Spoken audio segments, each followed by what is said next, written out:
Samsung has some of the best cameras when it comes to flagship Android smartphones, but last year's S20 Ultra had some teething issues in the camera department. Yes, the Note 20 Ultra did fix a lot of the problems, but the S21 Ultra has fixed more of the problems and added quite a few new features too. But does it have what it takes to beat the current champion, the iPhone 12 Pro Max? Well, I'm Arshad, you're watching My Smart Price English. Let's get this three-way battle started.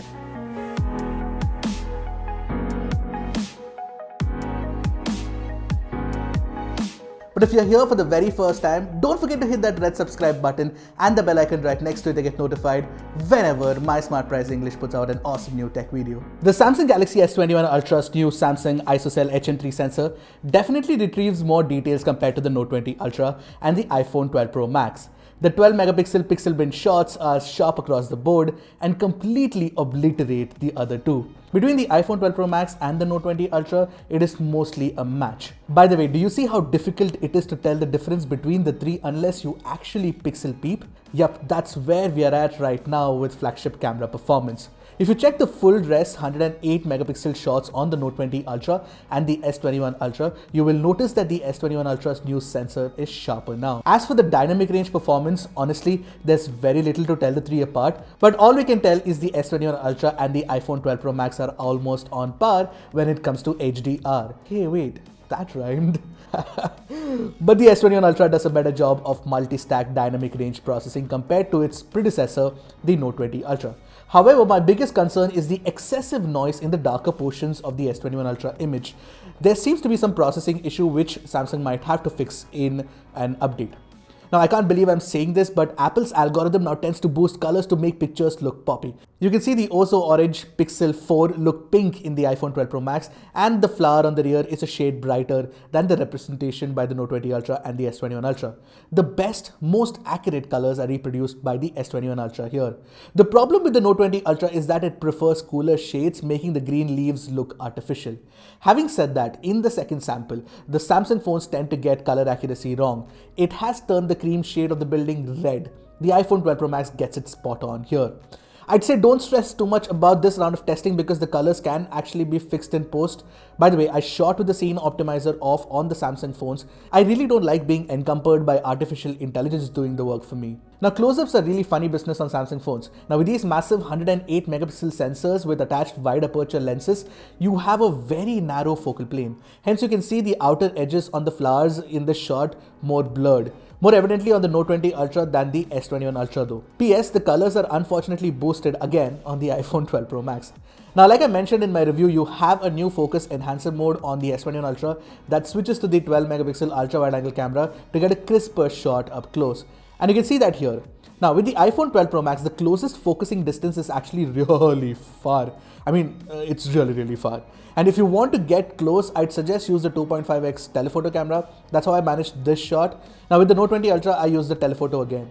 Now, the ultra wide just didn't cut it when I was trying with the Note 20 Ultra, so obviously that's not how it works across Samsung phones. Now, I'd obviously go with the Samsung Galaxy S21 Ultra for my close-up shots. Now, talking about the ultra wide angle camera, the iPhone 12 Pro Max does a better job with cleaner textures, better dynamic range, brighter, more controlled exposure, and slightly better distortion correction too. But both Apple and Samsung continue to be the pioneers at maintaining color science consistency across lenses. Now, if you are an Avengers fan, I'm sure you all know about the famous Hulk smash.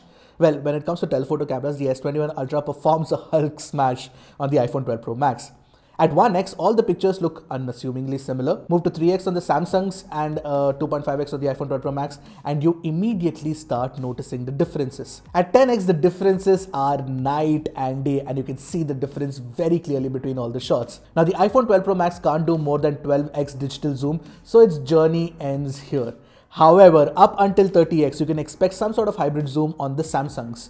Well, the S21 Ultra looks fantastic here as well, obviously sharper than the Note 20 Ultra. And at 100x zoom, you can see the crescent moon. Now, flesh tones are more accurately captured by the iPhone 12 Pro Max using the primary rear camera. The S21 Ultra tends to pick up the reds in the facial tone. That said, the sharp details on the face reproduced by the S21 Ultra is just something else altogether. As for the portraits, the iPhone 12 Pro Max continues to be the gold standard.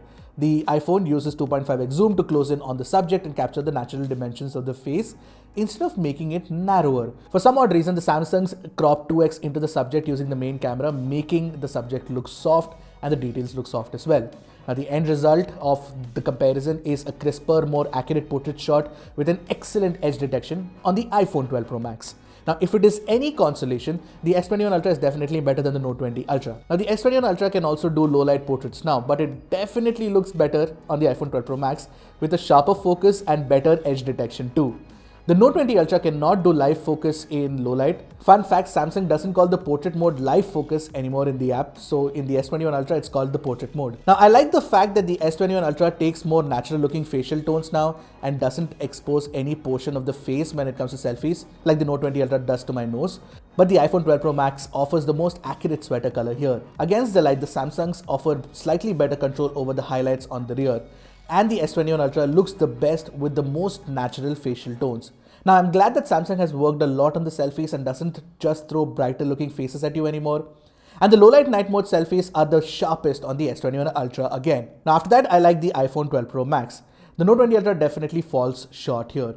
Now, as for selfie portraits, both the S21 Ultra and the iPhone 12 Pro Max do a great job of separating the foreground from the background. And unless you pixel peep or care enough, the edge detection is equally good too. Now, the S20 Ultra does do facial tones and exposure control better than the Note 20 Ultra now. Now, coming to the most intense round, the low light battle, you'll see that the first sample, the ultra wide night mode shots are obviously better on the Samsungs, which obviously don't look too different from each other, the S21 Ultra or the Note 20 Ultra.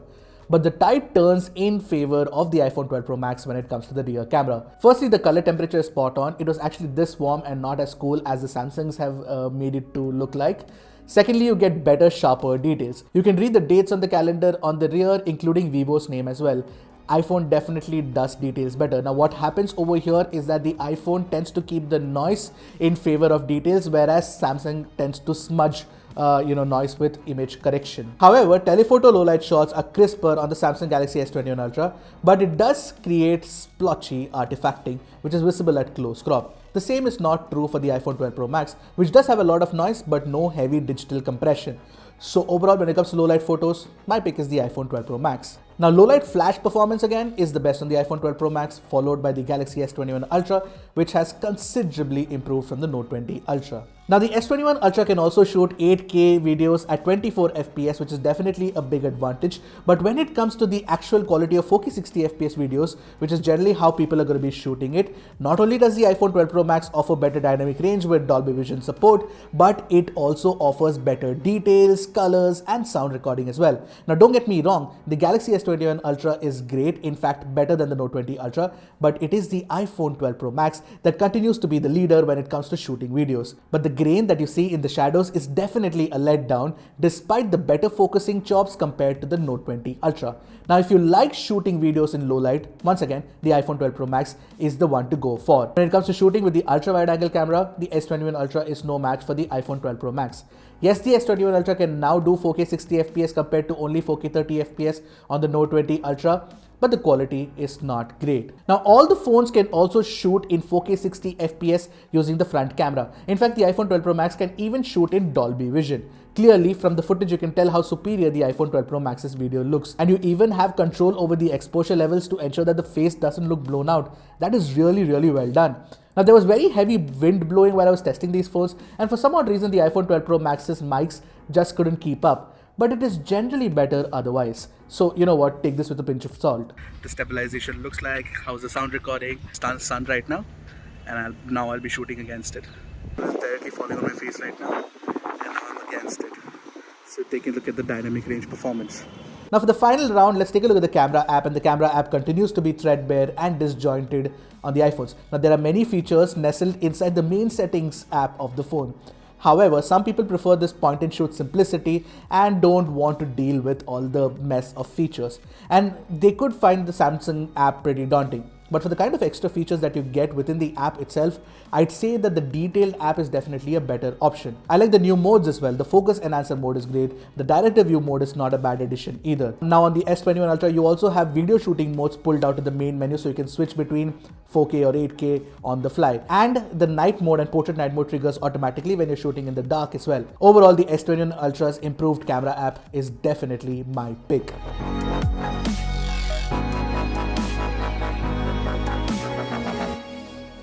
What the Samsung Galaxy S21 Ultra achieves with its versatility, the iPhone 12 Pro Max matches it up with sheer reliability. There is no doubt in my mind that the S21 Ultra is the camera for you if you want control over picture taking and if you are a telephoto aficionado or a sharpness nerd just like myself.